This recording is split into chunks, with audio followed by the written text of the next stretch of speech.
ideología de género es una ideología, como su nombre indica, pero es sobre todo un instrumento.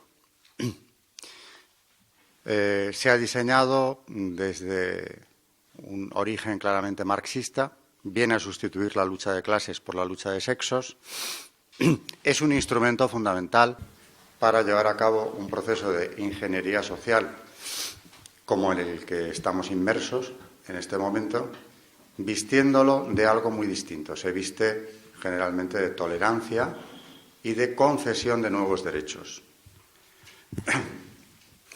Yo voy a hablar de ideología de género, pero sobre todo quiero relacionarlo con otros asuntos que tienen que ver directamente con ella, como son aborto, Luis estaba hablando ahora precisamente de ello, eugenesia y aborto, y aparte del aborto, la declaración de nuevos derechos. Eso de nuevos derechos, que suena como una ampliación de declaraciones anteriores, realmente no es así. Los que procuran este establecimiento de unos derechos nuevos lo hacen a costa de suprimir los derechos reconocidos del ser humano. Por ejemplo, antes de empezar con la ideología de género, hay que mencionar que esta ideología se ha ido extendiendo, reafirmando y la han hecho suya en las cumbres de Naciones Unidas, desde los años 90 en adelante, precisamente siempre de la mano de este proyecto de ingeniería social.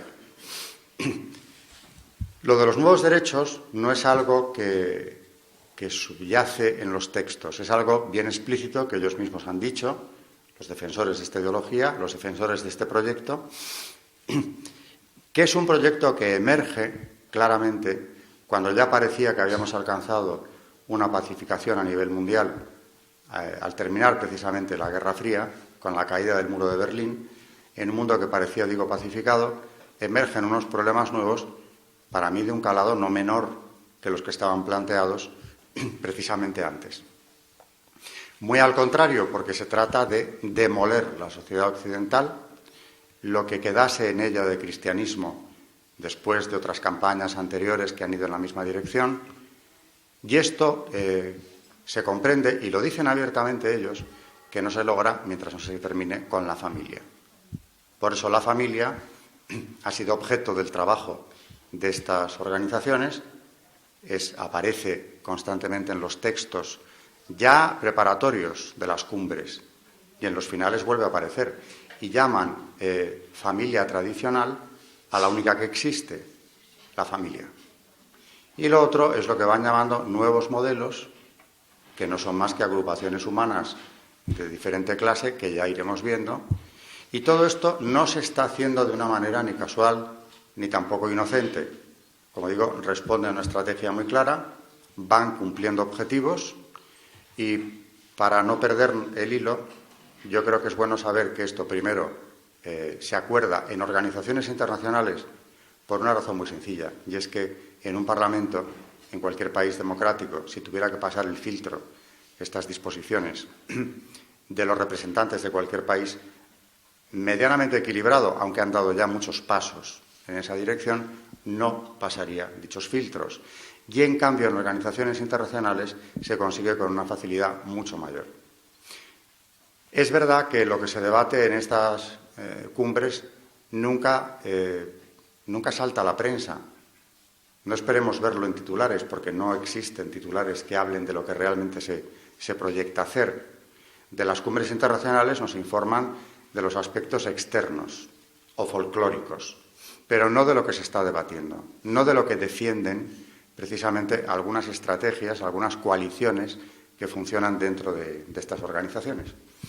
Ahora, cuando se acerca uno al proyecto, a los propios documentos sobre los que luego se trabaja, vemos que esto no es una apreciación alarmista de alguien que siga el asunto.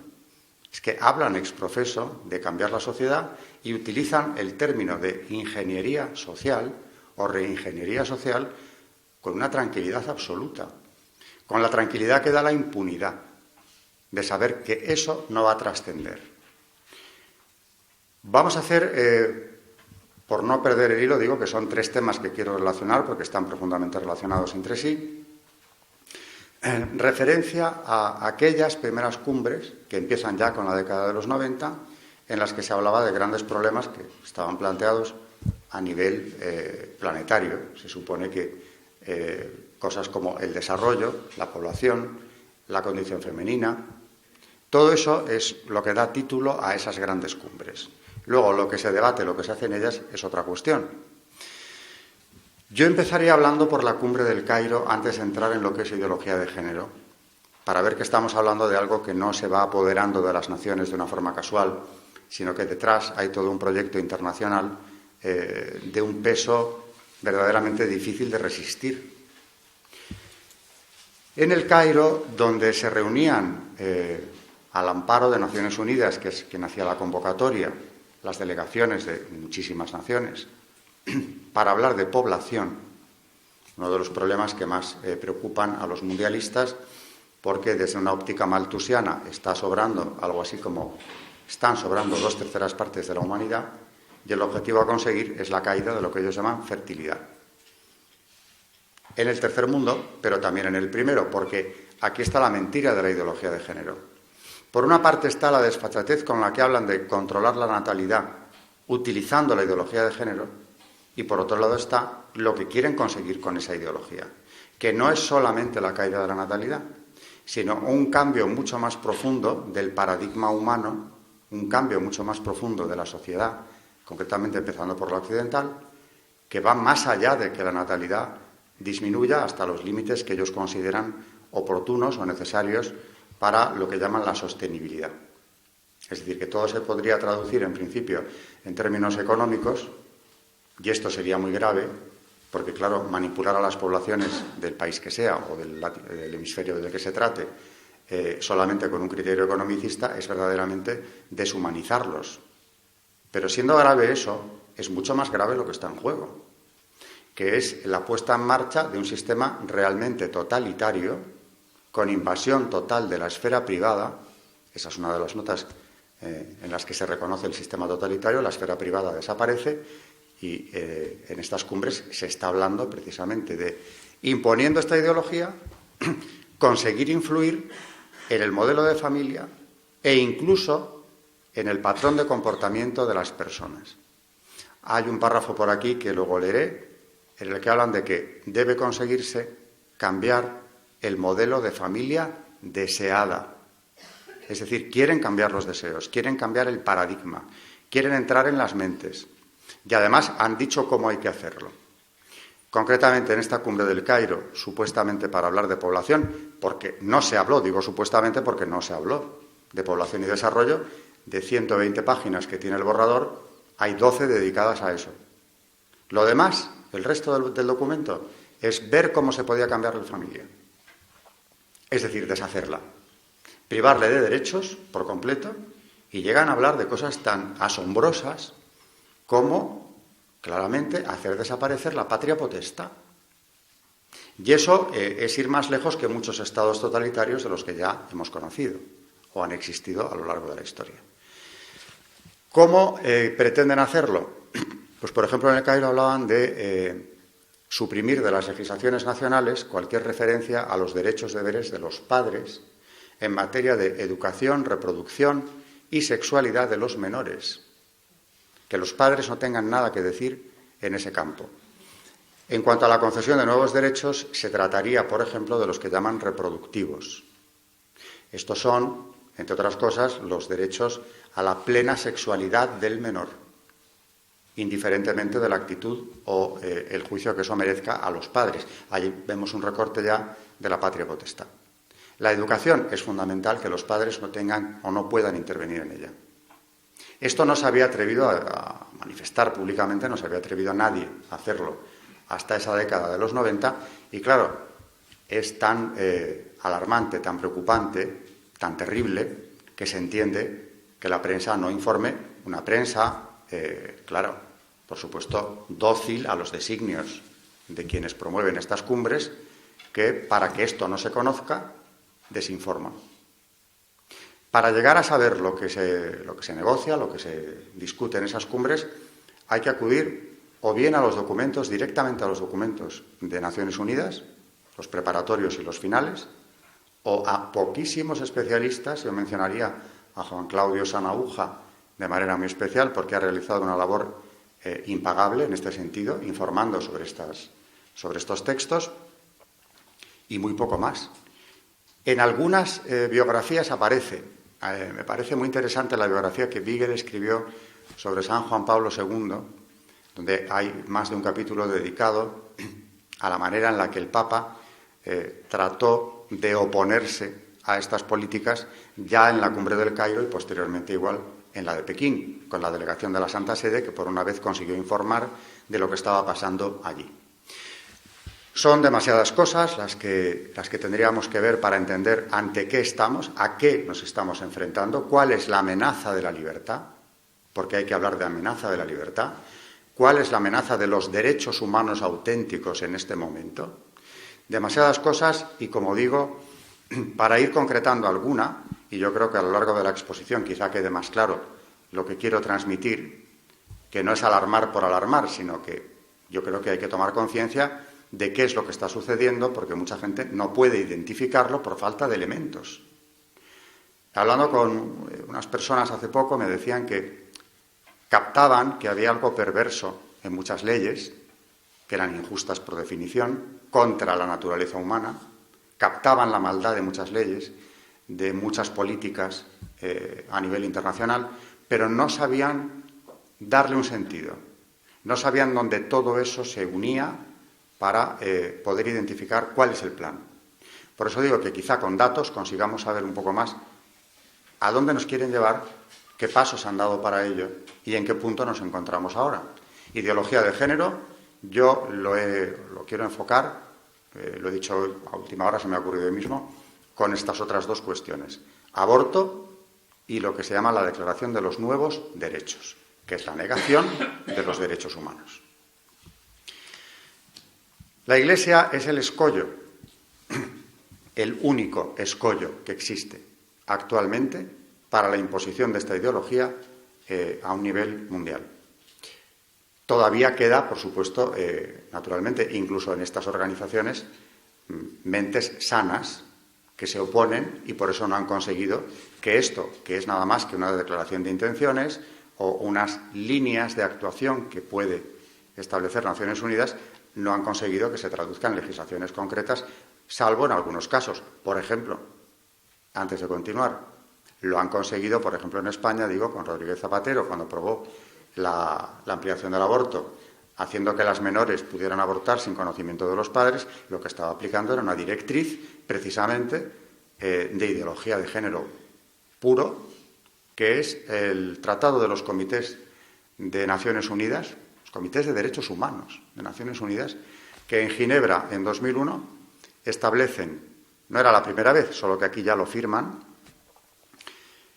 un párrafo que dice más o menos, porque lo cito de memoria: hay que eliminar de las legislaciones nacionales toda referencia a los derechos deberes de los padres en materia de educación, reproducción y sexualidad del menor.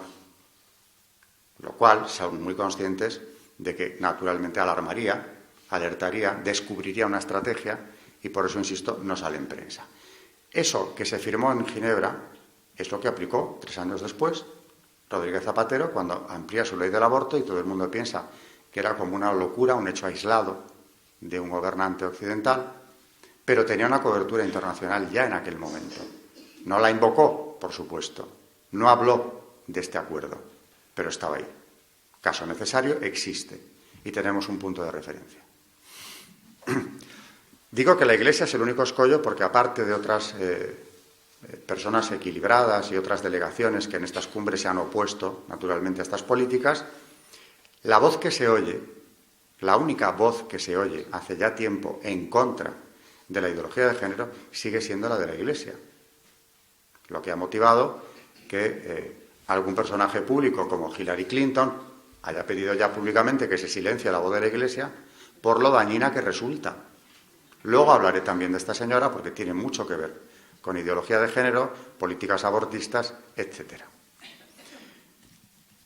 Centrando el debate, la ideología de género es un tema del que se han ocupado los últimos papas, por supuesto, cuando se ha ido imponiendo para denunciarlo.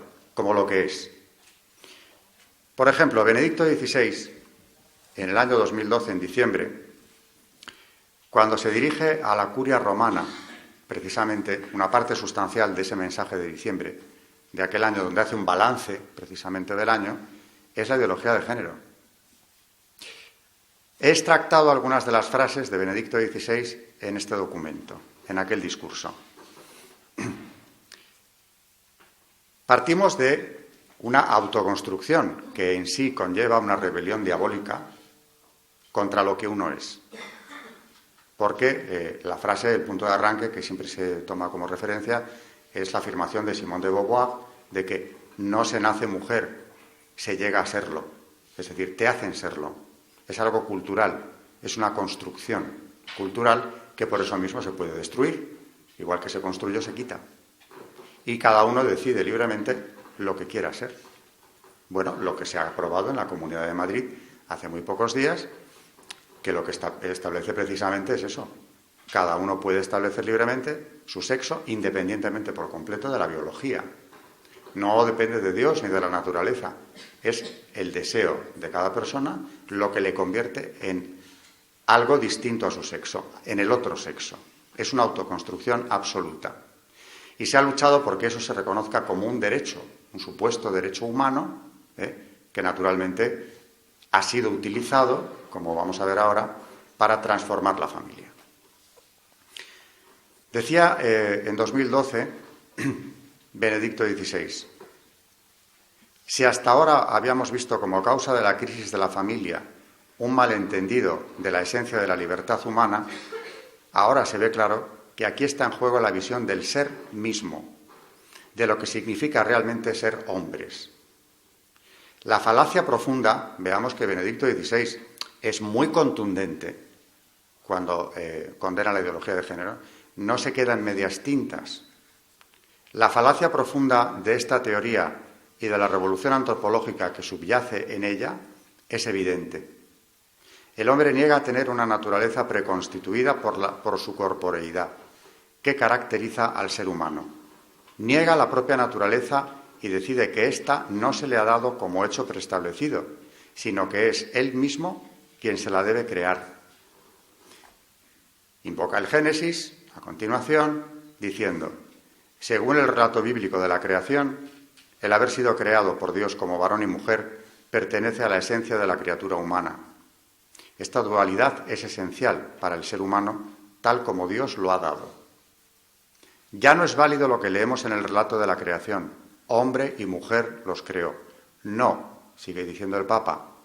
Lo que vale ahora es que no ha sido él quien los creó, varón o mujer, sino que hasta ahora ha sido la sociedad la que lo ha determinado y ahora somos nosotros mismos quienes hemos de decidir sobre esto. El hombre niega su propia naturaleza. En la actualidad, decía hace más de 3 años, existe solo el hombre en abstracto, que después elige para sí mismo, autónomamente, una u otra cosa como naturaleza suya.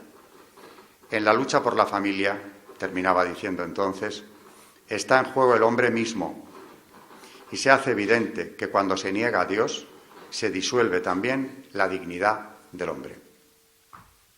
Es una condena, como digo, clarísima, que además va a lo nuclear de la cuestión. Es el hombre lo que está en peligro. Ya no es más o menos una institución tan básica para la sociedad como la familia, sino la propia naturaleza humana es lo que está en debate. Cuando dice esto el Papa, tenía mucha materia de juicio porque ya su antecesor se había enfrentado a esas cumbres, sabía muy bien de lo que estaba hablando.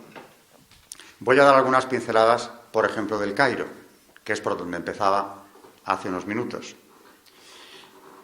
En esa cumbre el presidente Clinton había hecho suya la causa, precisamente de los que trataban de establecer ese nuevo Código de Derechos Humanos. La delegación americana en la cumbre del Cairo, el presidente personalmente se implicó en este asunto para conseguir que se declarase, al hacer esa nueva declaración, como fundamental derecho universal humano el derecho al aborto, la liberalización absoluta del aborto sin plazos ni supuestos.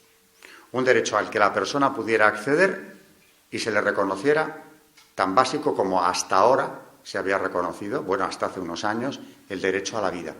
Se contrapone al derecho a la vida.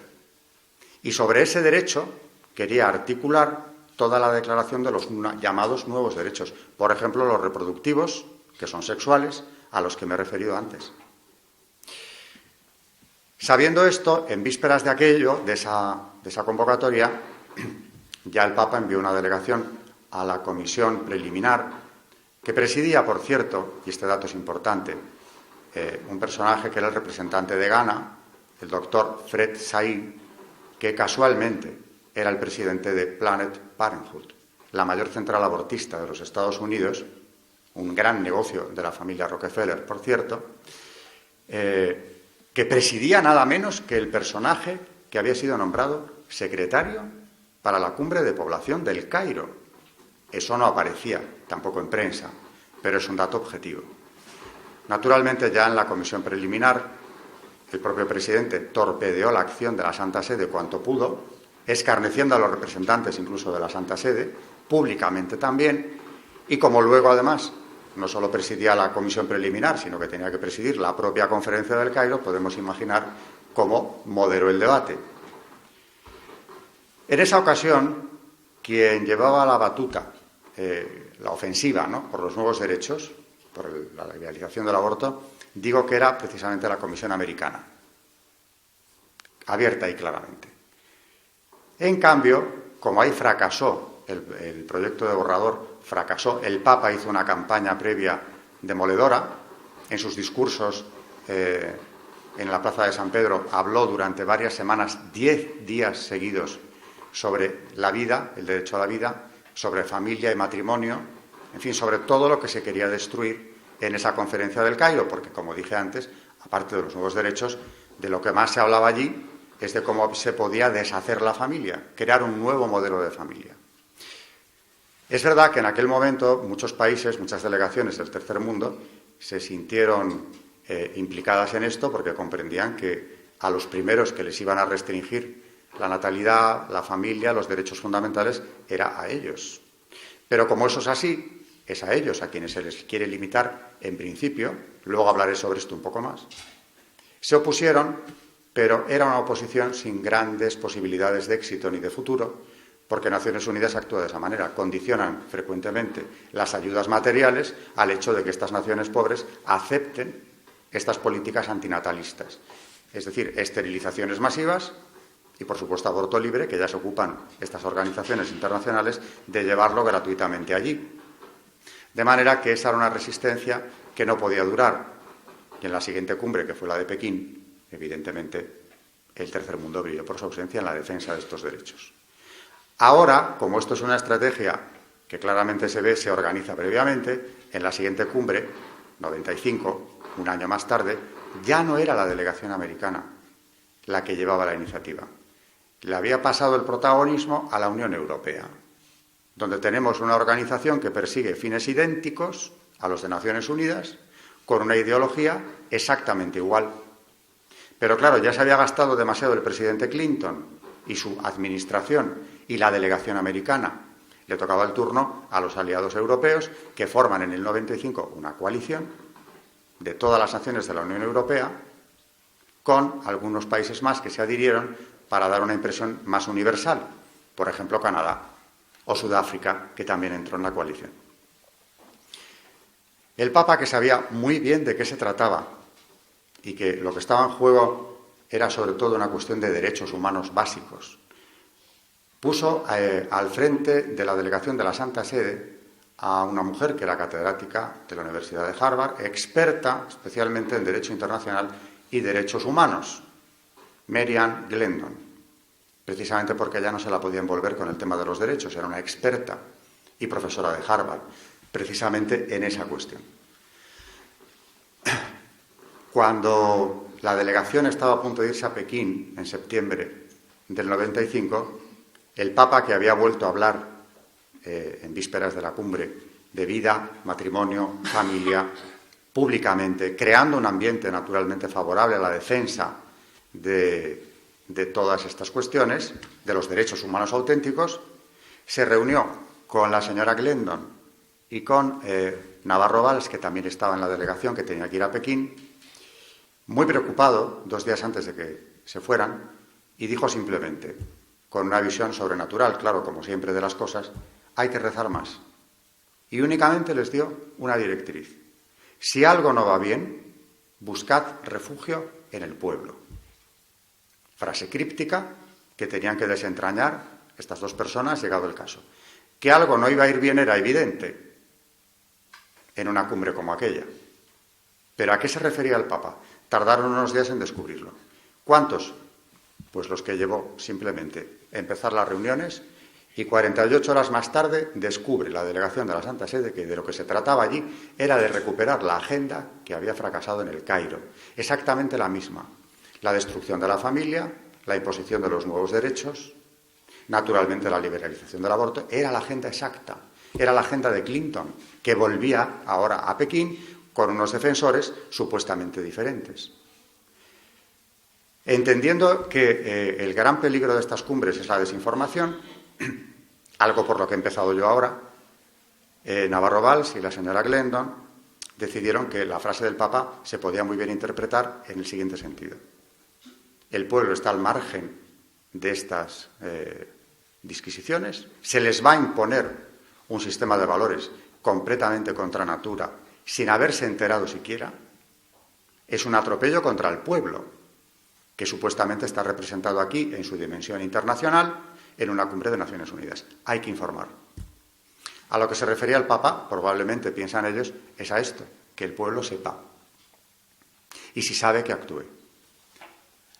Era un fin de semana, redactaron un informe con todas las contradicciones del Cairo. Cuando hablo de contradicciones me refiero a las auténticas contradicciones que había entre derechos humanos y lo que se estaba debatiendo allí, que era una ingeniería social brutal. Lo explicaron en un folio y lo mandaron por fax a los principales medios de comunicación europeos. Algunos no lo quisieron publicar, claro, pero la mayoría sí. Era demasiado comprometido no hacerlo en aquellas circunstancias.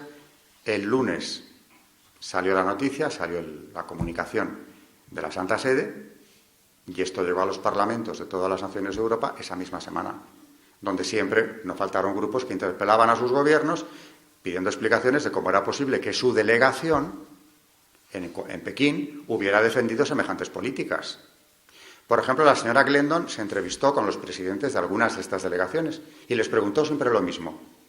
¿Por qué motivo su gobierno, es decir, la delegación que usted preside, se opone a los derechos humanos? Así de directa en la pregunta. Y lo que la respondían generalmente era no saber por qué. ¿No lo sabían aquellas delegaciones? ¿O estaban obedeciendo estrategias que ciegamente se les imponían desde los gobiernos europeos? Fuera lo que fuese, la gente no se estaba enterando. Con lo cual, esta publicación, por segunda vez consecutiva, la publicación de esta nota, consiguió bloquear de nuevo la agenda de Pekín, que era la del Cairo.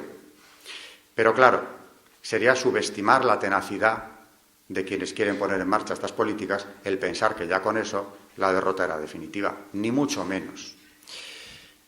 Vamos a ver en sucesivas cumbres qué es lo que se fue debatiendo y con qué tranquilidad hablan en ellas de eso que hemos bautizado, nosotros no ellos, ingeniería social. Pekín fue en el 95, fracasó en el sentido que ya he dicho. Un año más tarde, no hay que preocuparse, siempre hay otra oportunidad, se celebra la cumbre que se llamó Conferencia Habitat II, Estambul, 1996. Y allí, el secretario de esta nueva cumbre internacional, que buscaba objetivos idénticos a los de antes, dice abiertamente, en el borrador, que lo que se busca con esta cumbre es el cambio en el estilo de vida. La frase no es nueva.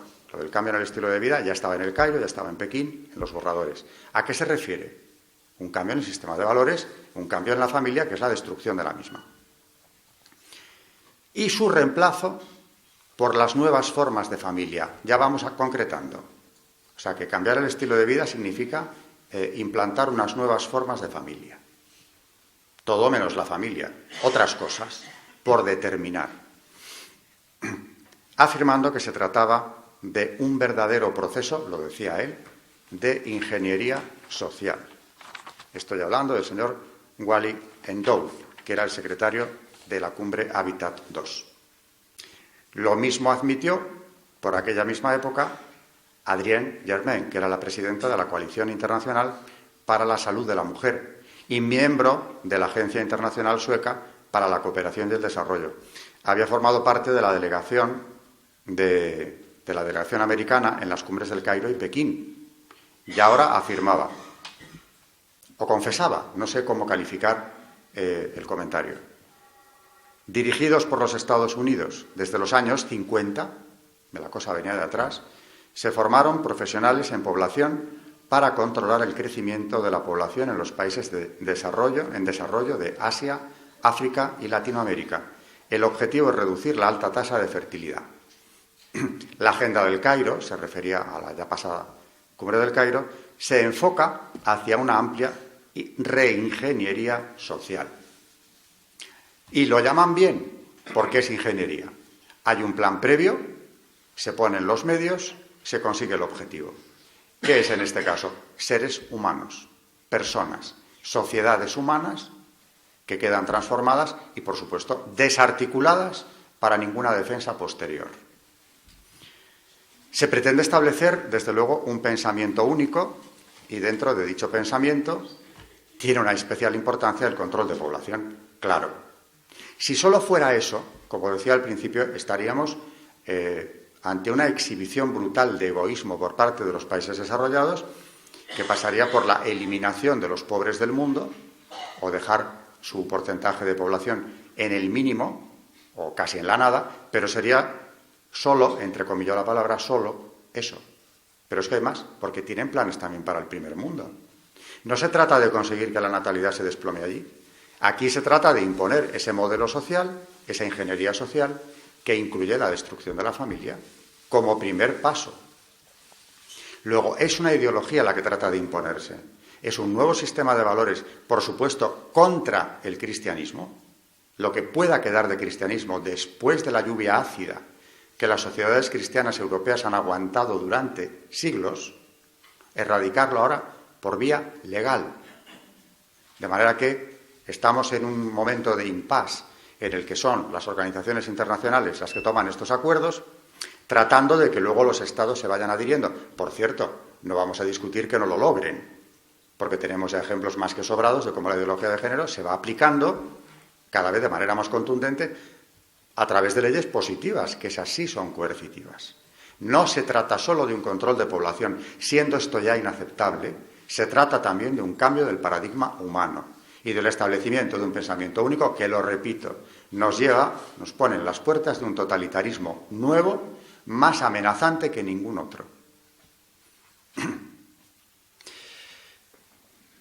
Había precedentes, porque ya en el 92, es decir, incluso antes del Cairo, en otra cumbre parecida celebrada en Viena, la División para el Avance de la Mujer, otra de las agencias de Naciones Unidas, que se reunía allí con el Fondo de Naciones Unidas para la Población, decidía que había que implantar programas de planificación familiar, dirigidas, siempre lo mismo, a reducir la fertilidad.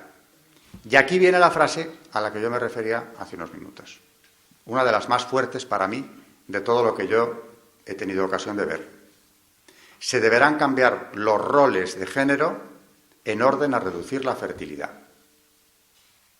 con toda la desfachatez. O sea que, ¿hasta dónde defienden unos supuestos nuevos derechos o los introducen para conseguir un objetivo concreto? Son muy conscientes de que cambiando el rol, el papel que desempeña el hombre y la mujer en la sociedad desde que existe la humanidad, se reduce la fertilidad. Claro, igual que implantando eso que llaman el nuevo tipo de familia, se reduce también. En el 91, en Suiza, habían redactado ya unos principios para vivir de manera sostenible. Era un programa de Naciones Unidas para el medio ambiente, con la colaboración del Fondo Mundial para la Naturaleza. Apoyos y organismos no les faltan. En Viena, volviendo a Viena, en el 92, es donde se había establecido lo de los roles de género, que, como digo, tiene un precedente en Suiza. Los principios para la vida sostenible también eran del 91, es decir, que toda la década de los 90 está surcada por estas estrategias internacionales. Y en estos principios, para vivir de manera sostenible de Suiza del 91, se dice: deberá crearse una nueva organización mundial con el cometido de vigilar la observancia de esta ética mundial nueva. Vigilar. Un organismo que vigile la observancia de la ética. Claro que la ética, tal y como la entienden, lo más amenazante que hay aquí es que no es inmutable. El primer presidente de la UNESCO, ya en el 48, porque como digo, hay que buscar referentes anteriores, ya escribió, Julian Huxley: nada hay inmutable ni eterno en ética. Depende de los consensos. No hay ley natural. Nada viene de Dios porque se le ignora. Los consensos elevan a categoría de ético lo que va contra la ética. Y lo dicen.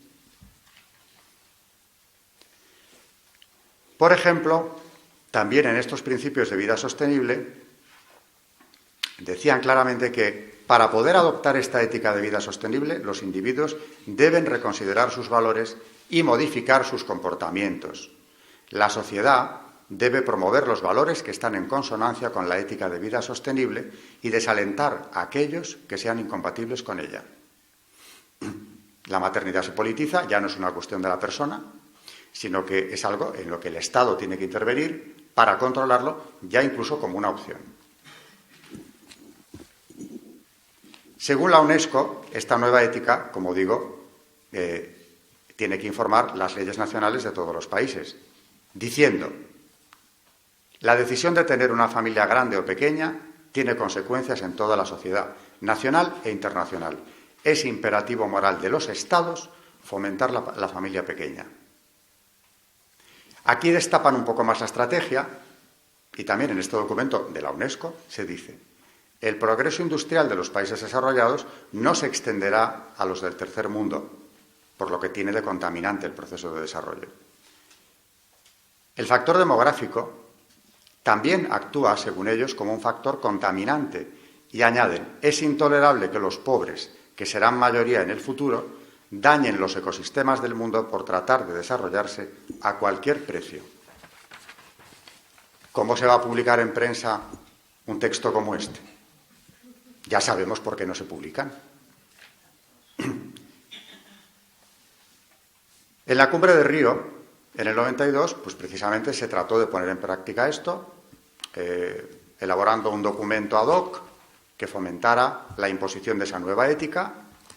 Se redacta una agenda precisamente para conseguir esto. De ahí nacerá la Carta de la Tierra, que es un documento que establece una religión panteísta realmente incompatible con el cristianismo, cuyo redactor, uno de los principales, Mikhail Gorbachev, en declaraciones a un medio de comunicación, decía por entonces: el instrumento que utilizaremos es la sustitución de los 10 mandamientos, así de claro, por el código moral contenido en esta carta.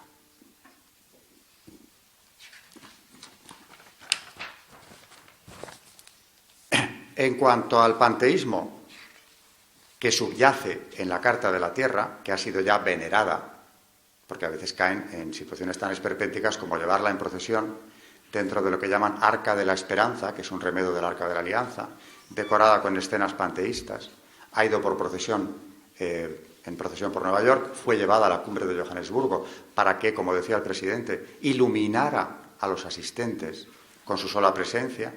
Es una divinización de la Carta, por supuesto. Y decía también, estas palabras de Gorbachev son interesantes: necesitamos encontrar un nuevo paradigma que reemplace los vagos conceptos antropológicos. Estos nuevos conceptos se deberán aplicar a la moral, a la ética y constituirán un nuevo modo de vida. El mecanismo que usaremos será el reemplazo de los 10 mandamientos por los principios contenidos en la Carta. Este es el párrafo completo de la referencia a los 10 mandamientos. El sexo como una opción. Esto es la ideología de género. La autodeterminación de la mujer y del varón. Estos son puntos a conseguir. La conquista de los derechos sexuales fundamentales. Derechos sexuales fundamentales. Orientación sexual, salud reproductiva. Cuando dicen salud reproductiva se están refiriendo naturalmente al aborto. con acceso a los servicios de anticonceptivos y al aborto libre, claro. Pero es que la Organización Mundial de la Salud, ella, en el año 93 decía: la identidad de género es la convicción personal, íntima y profunda de que se pertenece a uno u otro sexo en un sentido que va más allá de las características cromosómicas y somáticas propias, al margen de la biología. Afirmación de la Organización Mundial de la Salud. La naturaleza no determina la identidad sexual de la persona. Claro, el siguiente paso es estigmatizar la maternidad como una lacra. Y esto se ha hecho ya. Por ejemplo, hay una señora, Caroline Hannan, directora para la División del Avance de la Mujer posteriormente, que también ha estado en estas cumbres, ¿cómo no? Y que, hablando de las diferencias sexuales, dice que fueron creadas por jerarquías sociales machistas, para perpetuar el poder masculino. Como las diferencias sexuales han sido construidas socialmente, pueden cambiar. La ideología de género es el proceso a través del cual Naciones Unidas, lo dice ella, que pertenecía al organismo, espera eliminar todo vestigio de esas diferencias socialmente construidas. Hannan, cuando habla de la maternidad, se refiere a ella como trabajo reproductivo. Y forma parte, lo dice también, son palabras textuales de ella, de una carga o impuesto reproductivo que limita a la mujer. Todo lo que la libere de este trabajo reproductivo debe ser admitido social y también legalmente, incluyendo, por supuesto, el aborto. Lo que impida la maternidad se contempla como un factor de liberalización de la mujer. Y la maternidad, por primera vez en la historia, como una carga, un lacre, un lastre del que hay que librar a la mujer. Y llegamos a ese tratado de los comités de Naciones Unidas, al que me he referido antes. Son 5 comités, todos los títulos de estos comités suenan naturalmente de manera muy positiva: Comité contra la Tortura, Comité de los Derechos Económicos, Sociales y Culturales, Comité contra la Discriminación Racial, la Discriminación de la Mujer, Comité de los Derechos del Niño. Se reúnen en Ginebra en 2001 todos los expertos de estos comités para aplicar, precisamente este era el objetivo de la reunión, para ver cómo se podía aplicar la perspectiva de género a los respectivos comités de derechos humanos. Es decir, a todo lo relacionado con los derechos humanos. Fueron adoptadas por el Secretariado General de Naciones Unidas. Derechos sexuales y reproductivos, incluyendo el aborto, de los adolescentes, como decía antes, eliminando de las legislaciones nacionales toda referencia a los derechos deberes de sus padres. Esto yo lo explico a mis alumnos en términos de que es la suspensión de la patria potestad. Porque si el padre no puede, o la madre, decidir en estas cuestiones, ¿a qué queda limitada? La perspectiva de género, también se dice en el tratado, debe aplicarse a todas las políticas sociales, sean del tipo que sean. Alegan que los derechos humanos son evolutivos y progresivos. No son inmutables tampoco, como tampoco lo es la ética. Este Comité de los Derechos Humanos de Naciones Unidas exigió la reforma de las leyes que limitaban el derecho al aborto, entrometiéndose en la legislación de países como, en aquel tiempo, Bolivia, Ecuador, Chile, Costa Rica, Trinidad y Tobago, Argentina, Perú, Venezuela. En definitiva, era una intromisión directa en países que de momento rechazaban la legalización del aborto con imposición desde Naciones Unidas. El Vaticano, naturalmente, ya hemos visto como Benedicto XVI en 2012 se posiciona de una forma clarísima. El propio Papa Francisco, muy recientemente, por esta época se cumple el año, y casualmente, en el momento en el que en su país, en la ciudad de la que fue obispo, Buenos Aires, se legislaba a favor de la ideología de género, una ley de las más duras que yo he conocido, que suspende la libertad de expresión, puesto que dice esa ley, que solo se aplica en la ciudad autónoma de Buenos Aires de momento, que todo lo que cuestione, todo aquel que cuestione la ideología de género, debe ser procesado. Es constitutivo de delito expresar una opinión disconforme con la imposición de esa ideología en cualquier política. Aprovechando precisamente, porque 48 horas más tarde de esta legalización, en su patria de origen, el Papa dice, en abril, digo, se está cumpliendo el año, el 15 de abril, concretamente, lo siguiente. La diferencia entre el hombre y la mujer no es para competir o dominar, como sostiene la ideología de género, sino para que se dé esa reciprocidad necesaria para la comunión y la generación, a imagen y semejanza de Dios. Y añade, la ideología de género trata de imponerse desde los poderes públicos, la escuela y los medios de comunicación. Y también añade que ha impregnado las ideologías modernas. El ser humano no se comprende sin la relación entre hombre y mujer. Y una opinión personal con la que termina. La ideología de género es la expresión de una frustración, dice claramente, y de una resignación que tiende a cancelar la diferencia sexual, porque no sabe confrontarse con ella. Una frustración que vendría, por tanto, de una incapacidad, no otra cosa. Y apela a los intelectuales en aquella fecha para que no abandonen la exigencia de dar respuesta adecuada a la ideología de género. Que se va aplicando en las legislaciones es un hecho comprobado. He traído la carta, que seguramente conocerán, del obispo de Alcalá, Monseñor Reig, llamar a las cosas por su nombre. El título no puede ser más adecuado, donde, como para quien no lo sepa, es una carta del obispo donde sale al paso de la retirada de reforma de la ley del aborto que el Partido Popular llevaba en el programa, aunque ya de por sí era una ley totalmente inaceptable, y empieza así el documento. El presidente del Gobierno de España y el Partido Popular ha confirmado la retirada de la reforma de la ley del aborto que pretendía limitar, entre comillas el obispo la palabra, cuantitativamente el holocausto silencioso que se está produciendo. Es decir, no era una ley antiabortista. Era abortista, pero limitaba cuantitativamente el holocausto, lo califica así. Pero como hablamos aquí hoy de ideología de género, me voy a 2 párrafos más abajo, donde dice Monseñor Reig: ha llegado el momento de decir con voz sosegada pero clara que el Partido Popular es liberal, informado ideológicamente por el feminismo radical y la ideología de género, e infectado, como el resto de partidos políticos y sindicatos mayoritarios, por el lobby gay, bisexual, transexual. Siervos todos, a su vez, de instituciones públicas y privadas internacionales para la promoción de la llamada gobernanza global, al servicio del imperialismo transnacional neocapitalista que ha presionado fuerte para que España no sea ejemplo. ¿De dónde viene todo esto? Porque aquí Monseñor Reig está hablando de una gobernanza transnacional, de un lobby gay, bisexual, transexual que se impone, pero que también está al servicio de esas fuerzas transnacionales. Un dato, no es el único, ni con esto se agota la cuestión, pero es un dato que tiene mucho que ver con lo que estoy diciendo. Hace cosa de un año,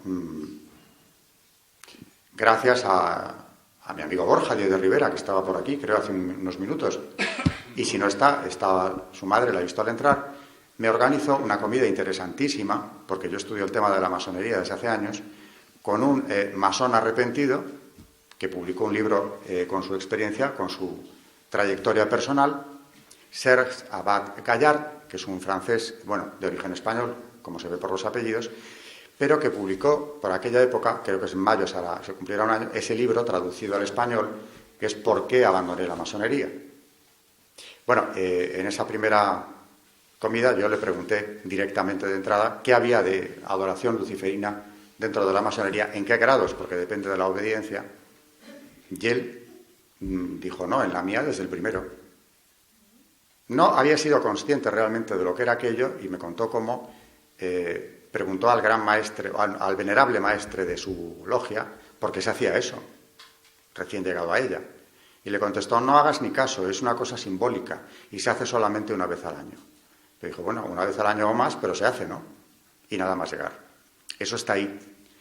Y claro, entendiendo esas declaraciones y el testimonio magnífico que dio con ese libro, hay posteriormente unas declaraciones suyas, más o menos de la época en la que yo le conocí. Luego me ha escrito para hablar precisamente de satanismo en la masonería, porque le habían invitado a Polonia a hablar con exorcistas polacos sobre la cuestión, y tuve con él una correspondencia, pero me interesan hoy aquí, hablando de ingeniería social e ideología de género, sus declaraciones de hace un año. En Francia, hay que tener en cuenta que este hombre, antes de continuar, ha sido maestro del grado 14. No era un simple iniciado. Tampoco llegó a los más altos, pero desde luego conocía bien la organización. Estuvo 20 años en ella. En Francia, decía, desde 2012, una mayoría de ministros son masones. Los grandes maestres del Gran Oriente del derecho humano o de la Gran Logia, es decir, de cualquier obediencia, quieren cambiar la sociedad. Y añade, leyes como el aborto, la eutanasia o el matrimonio homosexual corresponden a las ideas masónicas de emancipación del individuo, que no tiene otros referentes que él mismo, sin otro límite moral que el que él se fije. Un gran maestre de la Gran Logia de Francia, Pierre Simon, sigue diciendo, ha confesado que todas estas leyes estaban pensadas y maduradas en las logias, incluso antes de ser debatidas por los diputados. La masonería conspira contra toda forma de pensamiento que no sea el suyo y no siga sus objetivos. La moral procede del pacto social, lo dice él, lo confirma, y no de la ley natural, querida por Dios. Hay que decir que este hombre se convirtió en un viaje a Lourdes. Por lo tanto, la ley natural para él tiene todo el significado. Sus misterios, añade, y esta frase es fuerte, los de la masonería, se pierden a veces en las fronteras del espiritismo y las misas negras, como lo recordaba en 2011 el padre Georges Morin, muerto en 2014, antiguo exorcista de la diócesis de París. Esta referencia que hace el gran maestre Pierre Simon, aquí está hablando de un médico, el gran maestre de la Gran Logia de Francia, que perteneció al equipo asesor de la ministra Simone Veil, que es precisamente quien trajo el aborto a Francia.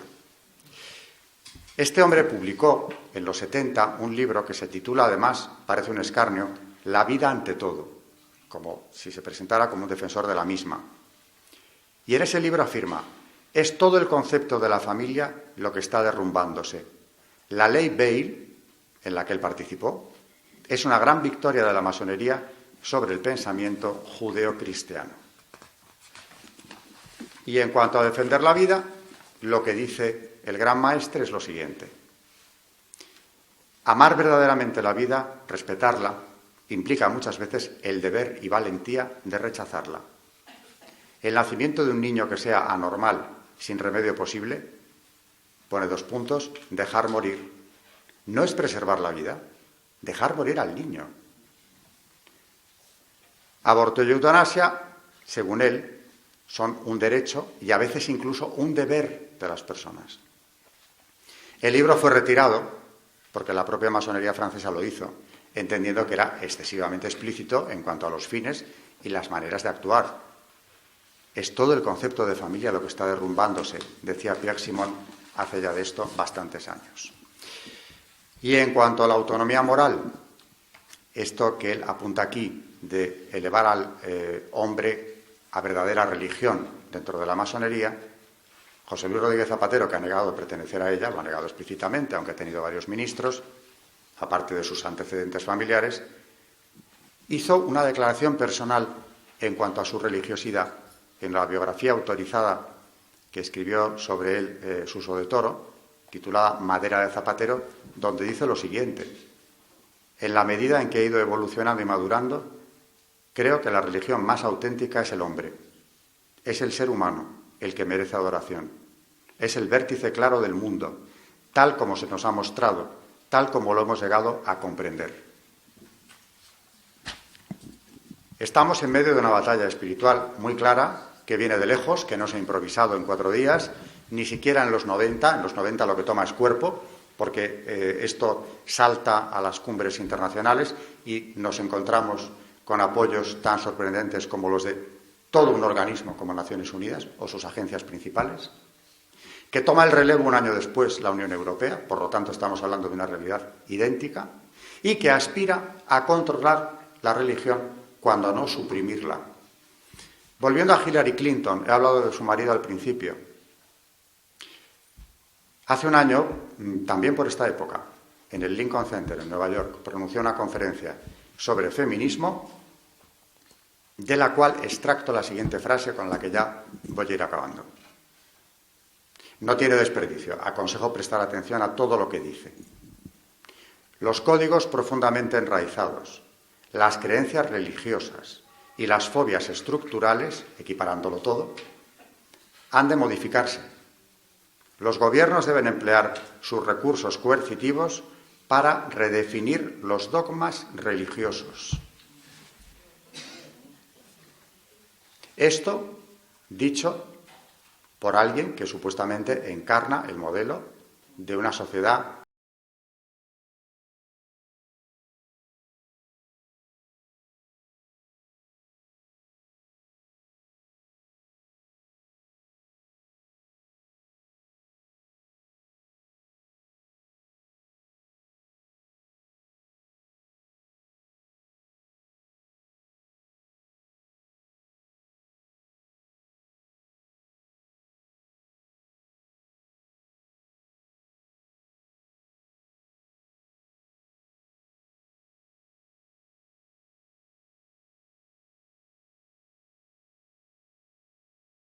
a que los gobiernos coercitivamente redefinan los dogmas. Es decir, ¿qué pasa? Vuelve a ocurrir lo mismo. Esto se puede encontrar en alguna publicación especializada.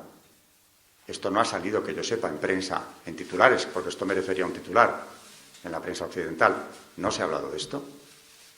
Luego, actúan en una impunidad absoluta, vienen vestidos de tolerancia, permisividad, libertad llevada al grado sumo, y realmente están defendiendo algo totalmente contrario. Esto es el principio, bueno, es algo más ya que el principio de un totalitarismo, lo vuelvo a afirmar, no menos peligroso que todos los ya conocidos. Y además, insisto, la libertad de expresión se encuentra amenazada como pocas veces antes, porque todos tenemos la experiencia de que hasta no hace tanto en España se ha podido hablar de casi todo, ¿no? Por no decir que de todo, incluso de lo más sagrado, para demolerlo. ¿O no es verdad? En medios de comunicación, en el mundo de la cultura, en el cine. Bueno, hablando de cine, y antes de terminar, en el Cairo ya se dice que los gobiernos, para llevar a cabo ese cambio del modelo de familia, del modelo social, debían recurrir a medios tales como, y concreta tanto como que dice el borrador, series de televisión y radio, teatro tradicional, es decir, todo lo que pueda ser difusión y cultura, al nivel que sea, se debe utilizar. Dan la pauta de cómo hacerlo. Libertad de expresión hasta que llega esto. Y entonces, ante esta ideología que trata de cambiar la sociedad dinamitándola, aquí hay que callarse. Es decir, ni la libertad de expresión, por más que, insisto, se vistan de tolerancia. No es verdad. Son altamente intolerantes. Y además, a veces lo manifiestan tan claramente como Hillary Clinton lo hizo hace un año en Nueva York en este discurso, en el que fue muy aplaudida, por cierto, porque tenía un auditorio muy afín a sus posiciones. Es nada más que un apunte de lo que es ideología de género, lo que hay detrás, y, acabando ya del todo, viene unida a otras cosas. Declaración de nuevos derechos, por llamarles de algún modo, los llaman así. ¿Qué es eso de la sexualidad de los menores vivida plenamente como un derecho fundamental al margen de sus padres o de lo que estos puedan opinar? ¿Qué es eso del aborto de los menores al margen también de sus padres o de la educación de los menores sin que sus padres intervengan? Eso no es libertad ni tolerancia, sobre todo si se trata de establecer coercitivamente desde el Estado. No es tolerancia. Y por último, imposición de unos nuevos derechos, imposición del aborto y el que dio en el clavo, cuando todo aquello fue Juan Pablo II.